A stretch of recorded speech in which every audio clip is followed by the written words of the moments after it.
प्रभुं प्राणनाथं विभुं विश्वनाथं जगन्नाथनाथं सदानन्दभाजम्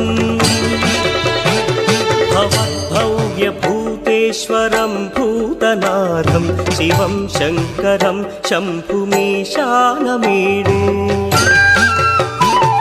गणेरुण्डमालं तनौ सर्पजालं महाकालकालं गणेशादिपालम् जटाजूटगङ्गोत्तरं गैर्विशिष्यं शिवं शङ्करं शम्भुमीशानमीडे